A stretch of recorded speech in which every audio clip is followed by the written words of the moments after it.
In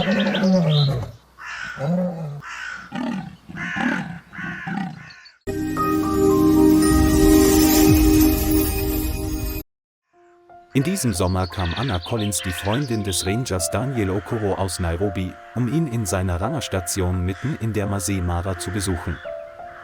Sie konnte es kaum erwarten, die weiten Graslandschaften, von denen Daniel ihr jeden Abend am Telefon erzählt hatte, mit eigenen Augen zu sehen.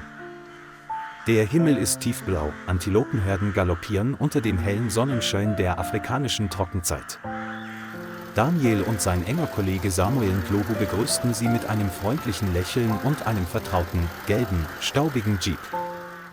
Die Rangerstation liegt auf einem hohen Hügel, umgeben von einem endlosen Grasmeer und dem Zirpen der Grillen im goldenen Nachmittag. In der ersten Nacht saß Anna am Feuer und hörte Daniel zu, der die Geschichte von der Rettung wilder Tiere erzählte, die im Wald gefangen waren. Seine Stimme war tief und warm, das Feuerlicht spiegelte sich in ihren Augen und ließ alle Geräusche draußen leiser erscheinen. Am nächsten Morgen bat Anna darum, sie auf einer Routinepatrouille begleiten zu dürfen, um ein echtes Gefühl dafür zu bekommen, wie es ist, ein Ranger zu sein. Der Jeep schaukelte auf der roten Schotterstraße, der Morgenwind trug den Geruch von trockenem Gras und den stechenden Duft der Erde mit sich. Daniel zeigte ihr die schwachen Löwenspuren im Sand und das geflochtene Vogelnest, das in der Morgenbrise schwankte. Samuel lachte und sagte, sie habe scharfe Augen, wie ein echter Ranger-Azubi. Als der Jeep im hohen Gras anhielt, wandte Daniel seinen Blick kurz ab und Anna war im raschelnden Gras verschwunden. Anna rief Daniels Namen, hörte aber nur den wirbelnden Wind und das entfernte Zirpen der Zikaden.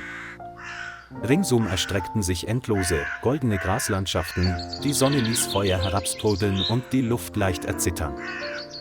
Sie drehte sich um nach dem Auto zu suchen, sah aber nur hohes Gras, das im Sonnenlicht glitzerte. Ihr Herz raste, ihr Atem war trocken, Schweiß rann ihr den dünnen Rücken hinunter. Eine leichte Bewegung ließ sie innehalten und ihre Augen weiteten sich panisch. Aus dem wogenden Gras tauchten 5 goldene Gestalten auf, die sich lautlos wie aufsteigende Wellen bewegten. Es war ein Rudel Löwen, 3 Weibchen und 2 junge Männchen, deren Augen in der Mittagssonne glänzten. Anna wich zu einem kahlen Baum zurück, ihre Hände zitterten, als sie ihre Kamera an ihre Brust presste. Der starke Geruch wilder Tiere erfüllte den Wind, vermischt mit heißem Staub, und ließ sie ersticken. Die Männer senkten die Köpfe tief, die Schultern waren angespannt, und ihre kalten Augen wanderten über sie. Ein tiefes Brüllen hallte wider, der schwere Klang schien die zitternde Brust zu treffen. In diesem Moment stürzte sich eine große goldene Gestalt auf sie, eine Löwin, und versperrte ihr den Weg vor der herannahenden Herde. Die Löwin brüllte laut, das Geräusch hallte über das Grasland und brachte das ganze Rudel sofort zum Stehen. Das Sonnenlicht fiel auf seine linke Schulter, wo eine lange, dunkle Narbe von seinem Schulterblatt bis zu seiner Hüfte verlief. Anna war fassungslos, ihr Herz war voller Angst und Erstaunen über die Erhabenheit und Gelassenheit des Geschöpfs. Sein Körper war riesig, sein Atem war unregelmäßig und Staub flog um seine starken Hufe. Ein junger Mann trat vor, um nachzusehen, wurde jedoch sofort angebrüllt, woraufhin er den Kopf senkte und ängstlich zurückwich. Die Löwen zögerten, ihre Augen huschten zwischen ihren Gefährten und der kleinen Frau hin und her, die hinter ihnen kauerte. Die Luft war angespannt, nur das Pfeifen des Windes durch das trockene Gras war zu hören. Allmählich zerstreuten sich die Löwen, gingen in Richtung des Hügels davon und hinterließen eine goldene Stille im Sonnenlicht.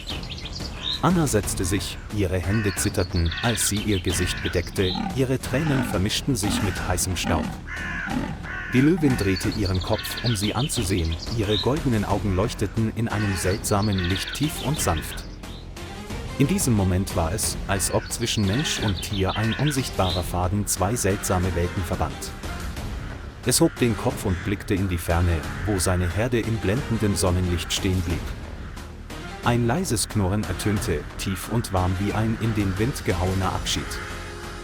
Es wandte sich ab und seine mächtige Gestalt verschwand in den verbrannten gelben Graslandschaften der Trockenzeit der Masai Mara.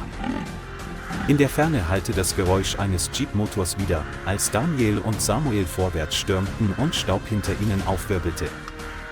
Als sie ankamen, konnten sie nur einen Fleck schräg stehenden Grases und einen gelben Schatten sehen, der gerade am Ende des Hügels verschwand. Daniel zog eine Leuchtfackel heraus und schoss sie hoch.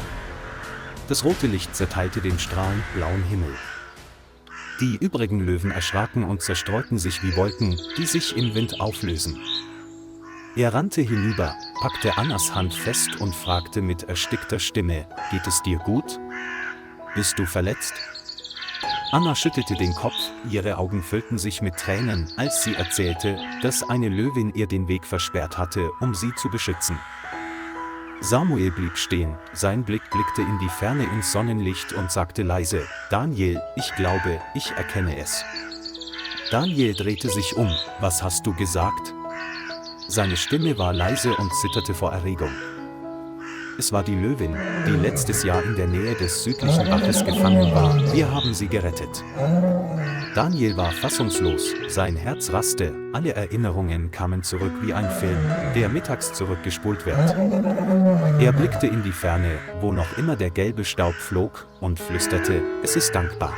Es hat die Person gerettet, die ich liebe.« Der Wind wehte über die Graslandschaft und trug den Duft trockener Erde und den starken Duft von Akazienblüten mit sich. Samuel legte seine Hand auf deine Schulter, ihr beide wart still in der Weite der Natur. Das Rascheln des Grases ist wie eine Antwort der toleranten Natur. Daniel hob den Kopf und rief: »Danke, Wächter des Graslandes.« Seine Stimme hallte weithin wieder und vermischte sich mit den Rufen der Vögel, die ihre Schwärme zum Flug über den blauen Mara-Fluss aufforderten. Auf dem Rückweg tauchten in Daniels Kopf plötzlich Erinnerungen an die Vergangenheit auf, wie ein Zeitlupenfilm. An diesem regnerischen Tag entdeckten sie die Löwin, deren Bein in einer Stahlfalle feststeckte und deren Gras mit Blut durchtränkt war. Sein Blick war nicht grimmig, er enthielt nur Schmerz gemischt mit einem seltsamen Vertrauen. Sie entfernten die Falle, verbanden sie und pflegten sie mehrere Tage lang in einer kleinen Hütte in der Nähe eines Baches im Süden. Als es freigelassen wurde, blieb es lange stehen, um sie anzusehen, bevor es im Akazienwald verschwand. Die Narbe auf seiner linken Schulter ist Beweis der wundersamen Begegnung zwischen Mensch und Tier. Daniel hielt Annas Hand fest und glaubte, dass Freundlichkeit immer erwidert wird. Samuel lächelte nur, denn es gibt heilige Dinge, die nicht gesagt werden müssen, um sich für immer zu verbreiten. Der Jeep rollte im honigfarbenen Sonnenuntergang, die Schatten der 3 Menschen erstreckten sich über das goldene Grasland. Anna lehnte ihren Kopf an Daniels Schulter, ihre Augen waren leicht geschlossen, ihr Atem harmonierte mit dem sanften Schaukeln des Autos. Samuel erzählte mit tiefer und warmer Stimme die Geschichte der wandernden Hafen, die in jeder Regenzeit über den Mara-Fluss fliegen. Daniel blickte in den Rückspiegel und sah, wie die Steppe verschwand und die Nachmittagssonne den Horizont in goldene Farben tauchte. Die Rangerstation erschien mit ihrem silbernen Blechdach, das das Sonnenlicht reflektierte, und leichter Küchenrauch wirbelte um das Holzhaus herum. Bevor er eintrat, blickte Daniel zurück auf die Wiese und sagte leise: »Danke. Der Wächter der Wiese.«